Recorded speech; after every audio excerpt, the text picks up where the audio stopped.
Story RH, le podcast RH qui ne vous raconte pas d'histoire. Bienvenue à toutes, bienvenue à tous. History is made of stories. Dans cet épisode, nous allons expliquer pourquoi la fonction RH n'existe pas. Bah oui, elle n'existe plus. Elle a été remplacée par des Chief Happiness Officers qui s'occupent du bonheur des gens malgré eux. C'est ringard de parler de la fonction RH, non ? Mais non, pas bah oui. Elle n'a pas été remplacée du tout, et fort heureusement d'ailleurs.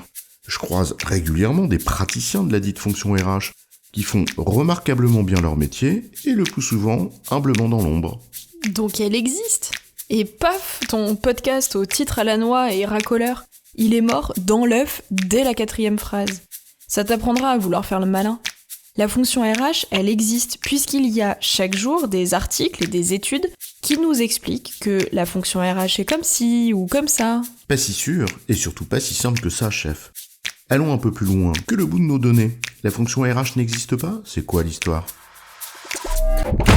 Combien de fois certains caricaturent la fonction comme un coupeur de tête, ou au contraire une sorte de bureau des pleurs, quand d'autres la réduisent à un producteur de fiches de paye, spécialiste pointu du réglementaire, ou un expert du droit social et de la négociation avec des partenaires sociaux.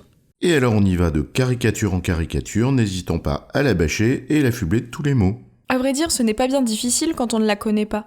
Et comme toujours, c'est aussi faux que contre-productif, surtout si on ne s'intéresse pas vraiment aux choses. Mais ce n'est pas de ces caricatures dont il s'agit. N'en voulons pas à celles et ceux qui ne savent pas de ne pas savoir. Ce n'est pas plus grave que ça. Mais en revanche, il y a celles et ceux qui savent, ou qui devraient savoir, ou qui prétendent savoir. Et parmi ceux-là, combien présentent la fonction RH comme s'il s'agissait d'un concept homogène qui revêt la même forme partout. C'est vrai que c'est assez perturbant.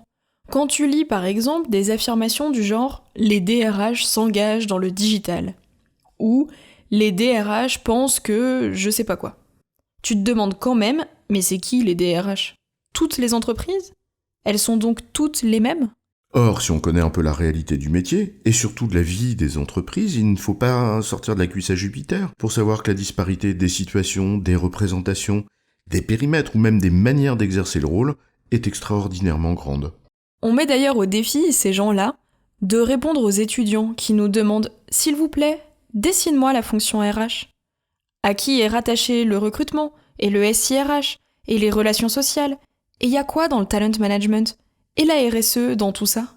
Ils auront vite fait, à l'image de Syntex, de dessiner une boîte laissant agir l'imagination du petit prince. Parler en effet au nom d'une fonction ou des entreprises, cela mérite un peu plus d'attention à la diversité de ce dont on parle.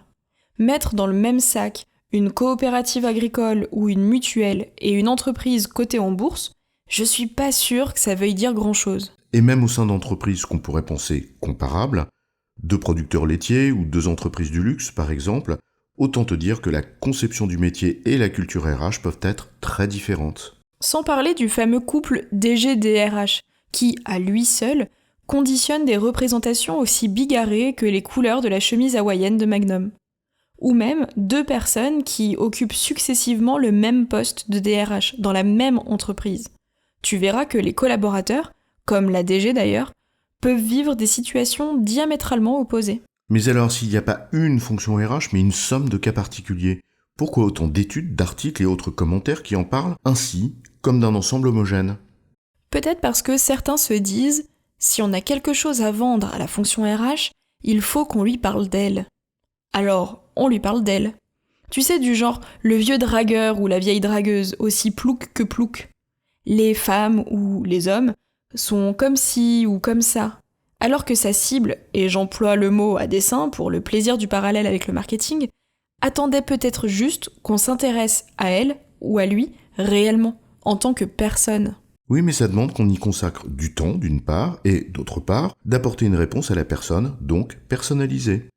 Et quand on préfère reproduire ou qu'on a un produit qui n'est pas vraiment fait pour s'adapter, ou qu'on préfère l'éviter pour préserver sa productivité ou sa marge, eh bien on passe par le détour de la généralisation.